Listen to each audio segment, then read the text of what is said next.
Well, it's a pleasure to have the opportunity to talk about the future as well as the past. We certainly value the continuity we've had here in terms of our board leadership, in terms of our donors. I saw that Bob Doyle, who was here for a moment, a trustee from the period that this whole project goes back to.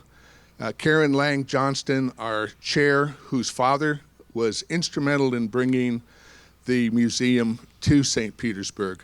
And that kind of continuity, again, having Jan with us in approaching the new wing, the new expansion, the new building, is very comforting and rewarding because there is change and we are all about change.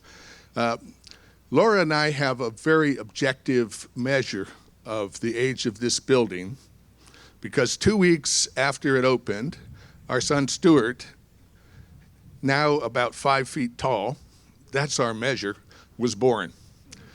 So I know that each of you has personal connections to the Dalí, and those are what we value. I want to speak for a moment about our vision, the vision that impels us here at the museum, how we try to accomplish it, and what it might mean for our future and the future of our communities. A guy in advertising named John Gossage once said, changing the world is the only worthy pursuit of serious people.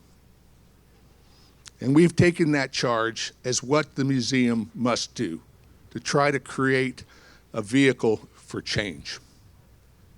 Empowerment of the people who visit us, the people who hear about us, the people who see our building and know our work.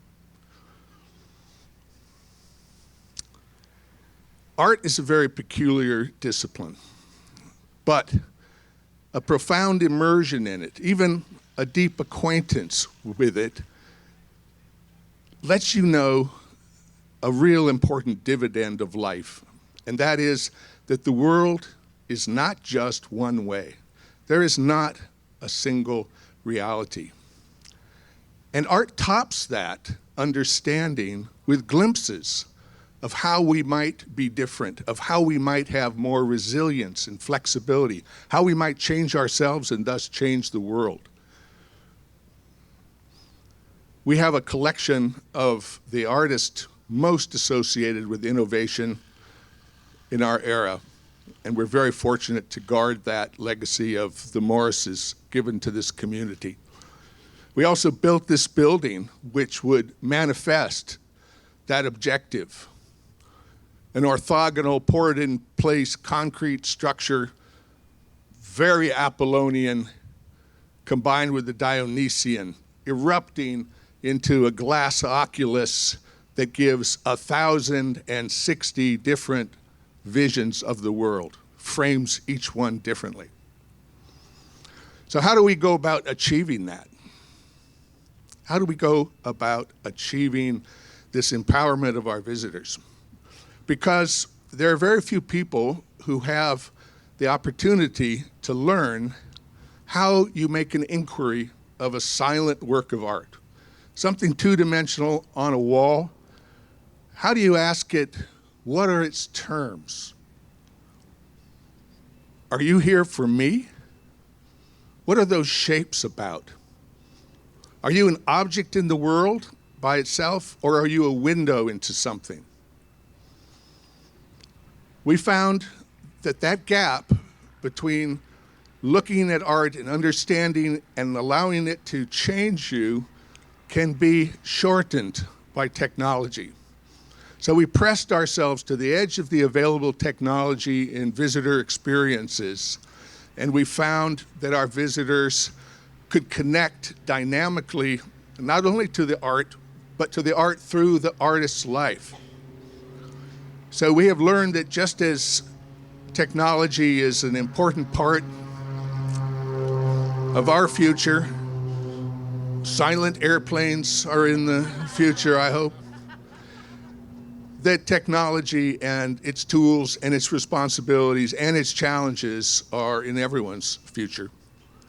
So when we think about what the future holds. We know that there are going to be these intelligent apparatuses working, doing wonderful things for us, but also displacing what most of us do on a daily basis. So the question of work is brought up, and what will constitute work in our society? What will constitute something of value for people to spend their time on? If we're to remain a civil society, one engaged in envisioning itself, in asking questions and having dialogue, in creating new experiences and digesting them, I suspect that museums and theaters and concert halls are going to be very important to that.